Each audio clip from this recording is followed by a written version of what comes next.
Welcome to our podcast today. I'm very excited particularly about today's podcast because the first few we were interviewing people within our organization, and this is the first time we are branching out to talk to somebody that I do not know. So I'm going to have a lot of questions.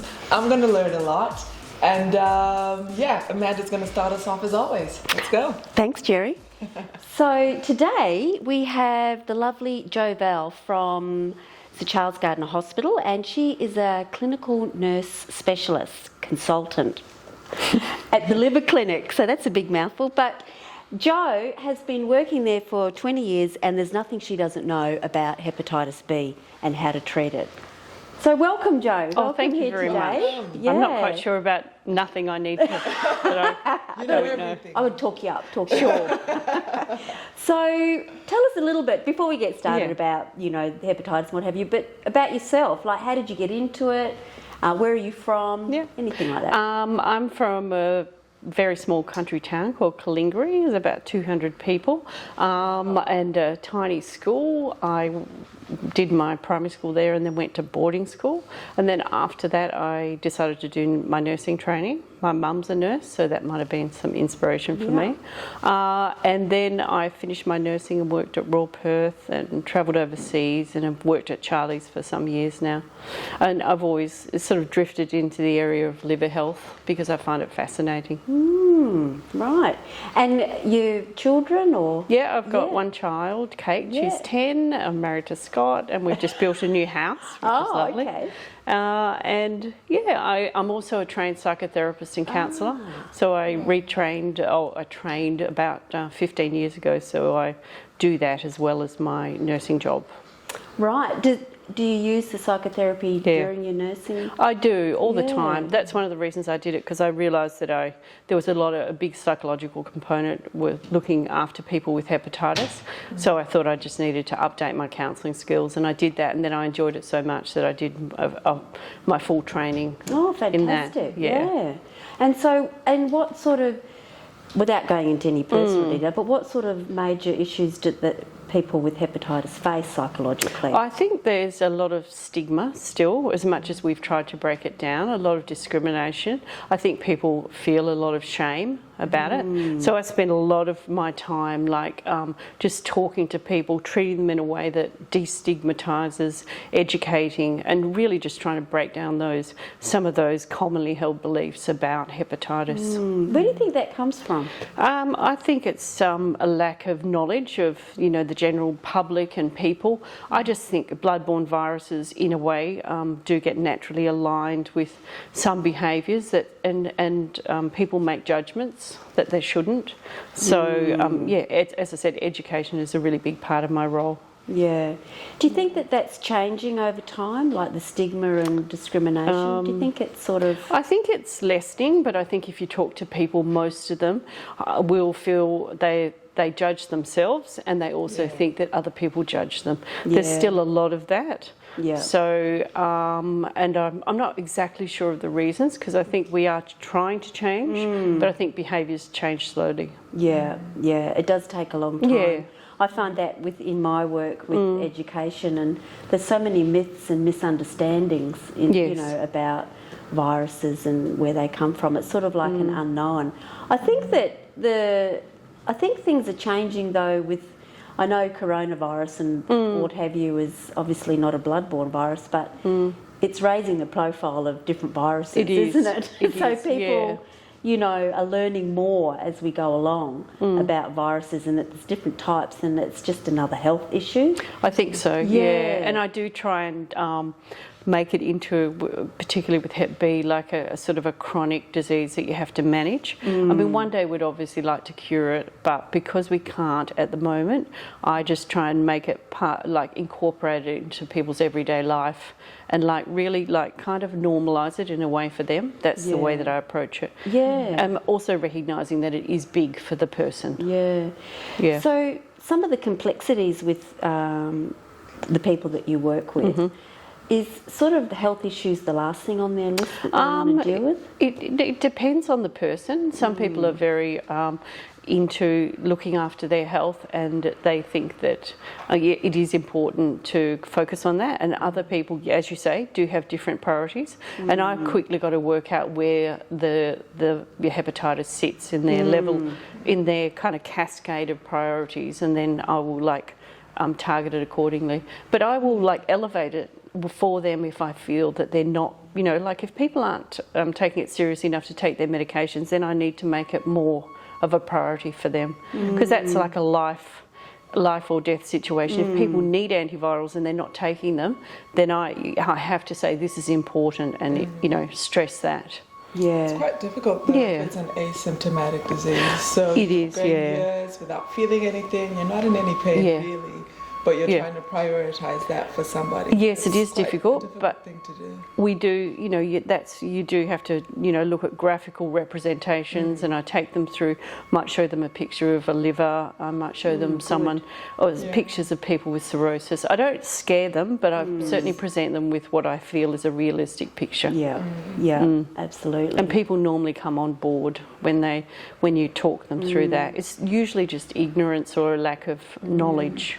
Yeah. One of the key messages that I have is that if people do have hepatitis B, sometimes they don't need medication and sometimes they do. Yeah. But you don't know when the medication starts unless you get yourself checked. That's right. regularly. Yeah. Now that monitoring, it's called, is so vital, and that's one of the key messages that we try and get across, So if people do have to go onto medication, are there any side effects or anything There's like very that? few with the antivirals we use. They might get a little bit of tiredness, maybe some nausea, but most medications have those side effects. I sort of say to them, it's equivalent of maybe taking a blood pressure tablet every day. And I use simple analogies of there's kind of some inflammation. Let's think of it as like a little bit of a fire in your liver. We're just giving this tablet every day that dampens down that inflammatory response, and it stops further damage in your liver. So if people are still on medication and it's dampening it down, can they still pass it on? Yes, they can. They're less likely if their viral load is lower, but they can still pass it on. So we do need to educate them about, sexual practices and, any bloodborne activities or anything that may, where the virus may transmit. Yeah. But if their family gets vaccinated, there shouldn't be any risk there. Yeah. So vaccination stops any risk? It does, yes. Yeah. So all the family members, must be vaccinated. Yeah. Do you sort of deal with that? Like if one person has Hep B, do you then? Yeah, I do. We do educate. Yeah. Oh, that's fantastic. Yeah, we do that in the clinic, but most of the time, a lot of that's been done already by public health and GPs. But we're always checking for that. Yeah. And does hepatitis B affect mental health, or the medication affect if someone's got a pre-existing mental health? Does the medication? Yes, there is a big interplay. I think sometimes if people have more serious psychiatric illnesses such as schizophrenia or delusional disorders, sometimes they don't want to take tablets, so we do have some people like that we have to work very closely with the mental health units with. I can and some people just, regardless of whether they have a mental health issue, just don't like to take a tablet every day. It's a reminder for them. So we do a lot of work around that. That you are protecting yourself from perhaps developing cancer, and you keeping your liver in a better state by taking this tablet. But I do understand it's hard. So a lot of people are choosing to go to their trained GPs in hepatitis B because it's easier than the hospital system. Do you, with your role in the people that you see, are they more advanced liver stages? Not necessarily, no. We get referrals from GPs, and it might be people who just have a very low viral load and even normal liver function, but we do an initial assessment, and they're the people maybe we call in immune control, where the body is controlling the virus and it's not causing too much inflammation in the liver, and we would just monitor them maybe yearly if they're under screening age, or 6 monthly if they're over the ages where we screen. Under screening age, what's that? Well, for Asian males, it's 40 years of age, and Asian females 50, and most other people 50. African, people from Africa, we screen from 20 years every 6 months. Why is that? They sometimes have a more virulent form of the virus and can incur damage earlier. Yeah. Yeah, right. Because that's a big difference, 20 to 50, isn't it? It is. But we do know that they seem to progress a little bit quicker, or can progress quicker. Yeah. Does lifestyle choices progress it quicker? Yeah. If people drink alcohol or maybe have diabetes, they could be more predisposed to fibrosing their liver quicker. So we have a look at all their comorbidities or other illnesses, and we'll take that into account. Yeah. Yeah, so there is certain things that will, make the liver scar up quicker. Yeah. So do you think that in Perth that you're reaching everybody? No, unfortunately not. And that's where we like to work with community agencies. I think sometimes people just don't like to come to the hospital. It's like a scary place for lots of, different cultural groups. So, and also there is sometimes people just don't want to address certain health issues. I understand that. Well, they may not even know. So there's a whole lot of reasons why people don't access care. Yeah. But we certainly try and make it a place where they feel welcome, we're very non-judgmental. We really try and listen to people and make it a warm and welcoming place, as much as a hospital can be. Do you use interpreters or anything? Yes, we like do, that? yeah. Because that's been an issue. In the community, we've found that people have Hep B and they're linked into not your hospital, but a hospital. Yeah. And they still don't understand what's going on. And we then get interpreters in and explain it. But I think sometimes there's a gap, or depending on where they go or who they see on the day, or there seems to be a bit of a gap there sometimes. And I don't know how that gets addressed, because whether they choose not to understand it or they're overwhelmed by being in a medical situation. It's probably a combination. Yeah. If people can't, the English isn't their first language, we always use interpreters, but it's often telephone interpreters that not necessarily on site. We use an on-site interpreter for the first visit. Right. Yeah, and sometimes there's family members there, but we try not to use them because there's issues. They're not trained. Yeah. And we don't know what they're saying really back to their relative. So we always try and use interpreters. Like on any list, there might be at least half of them needing interpreters. Yeah. And we do try and do that. Yeah, because I think that's really important. And I think that, because there's been a lot of research done into the gaps in multicultural communities and health, and how to bridge that gap. What's your thoughts on that? I think education, I think having people from the cultural groups, being like peers or mentors. I think you guys do a great job of kind of bridging that gap. I think we need to probably go to people more than getting them to come to us at times. I think we really have to go into people's worlds, so that's probably a model that might work better. And not expect people always to go to the hospital, although there is always going to be a cohort of people that need to come to a hospital, so. Yeah, it's that middle ground, isn't it, where they don't quite need the hospital, but they're not accessing the GP. Yeah, I mean, a shared model might work where they have like only 1 year, so once a year they come to the hospital, and in between they could go to their GP or to hepatitis. I think that may work, but it's just a matter of finding a happy medium, really. I think our model, we go to the people and we have outreach testing clinics and vaccination in the community. Yeah. And that works. Yes. Because the people that we see don't engage generally. Yeah. And especially men. Yes.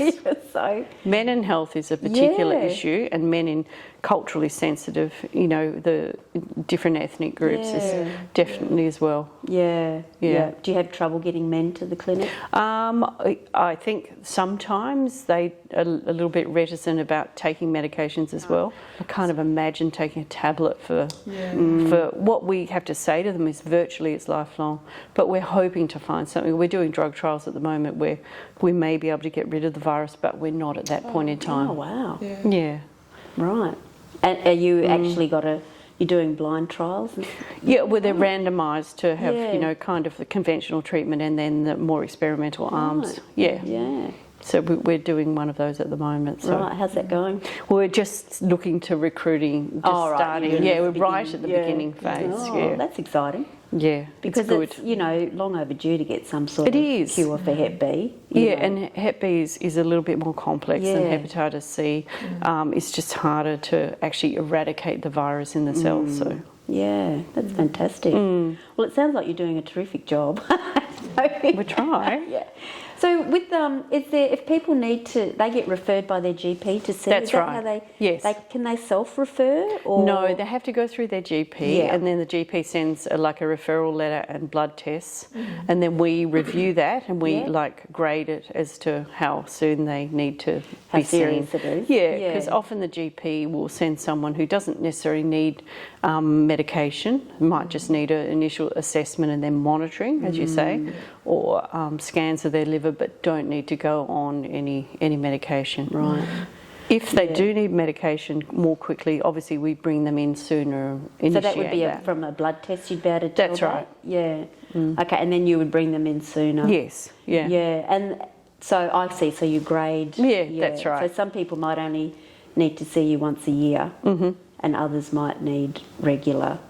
Or we might see someone within a couple of months, and another person can wait a little bit longer because their liver function might be more normal and the viral load lower. Yeah, and I think we have to address this because it's a comment that I get all the time. Is that you have to wait a long time to get in. Yeah. But I don't think people understand the grading. Yeah. Or because they say, I've been referred, but I haven't seen anyone for 7 months. Yeah. I haven't done anything. And, people don't understand the delay. So how can we, talk to We don't have that much of a waiting list, but I think you can reassure them that if they need to be seen sooner, we certainly will bring them in sooner. It's like if they don't need to be seen as quickly, we just have to process our waiting list. Right, so that's based on the blood test? Yes, it is, the blood test and the clinical information. Anxiety or anything like that? That's right. I do appreciate that people do have a lot of that. Yeah. And I do think that they do worry, and I know that. It's not a perfect system, but that's what we've got at the moment. Our waiting lists have cut back a little bit, because we're getting less referrals for hepatitis C, because more of that's being treated in the community. But there's still, saying all that, the hepatitis B referrals have increased because of immigration. Right. So it's kind of a counterbalance. Yeah. Yeah. I guess just going to the disease, how does someone with hepatitis B, how is their life compromised as a result of having the disease? I think a lot of the time, like you've correctly said, they don't have any signs and symptoms, and I think that's one of the challenges that we face as health professionals, is that because they feel well, they think that nothing's going on in their body. But in fact, you can have very elevated liver function and actually have, starting to get fibrosing and scarring in your liver and not even being aware of it. Yeah. And then sometimes we might only get people when they've actually reached that stage of being cirrhotic, where the liver is very scarred up and starting to fail a little bit. So and at that point, there's no return. Well, the medications, when you get cirrhosis, it's not usually reversible. We can take some of the inflammation out by settling the liver function, but the stages leading up to cirrhosis, that you can get some regression of liver damage in the setting of antivirals and remodelling of the liver. Yeah. So that's a good and sound reason to go on medication. And I often tell people that, you really will be helping your liver by doing this. Yeah. And really standing yourself in good stead for the future. Yeah. Yeah. Because we really do have to give fairly good sound reasons. It is a big undertaking for people to go on. Yeah. Any medication, isn't it? That's lifelong. right. Lifelong. Yeah. It's a commitment that you have to deal with. Yeah, and that it's not just taking the medications, it's having regular blood tests, clinic reviews, ultrasounds of your liver.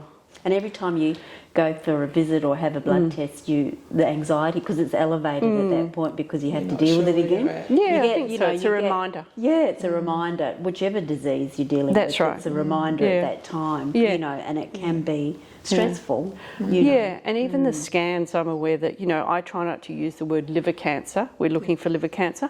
I just say we're having a look at your liver every 6 months, see if there's any lumps and bumps or things, something that we need to further image.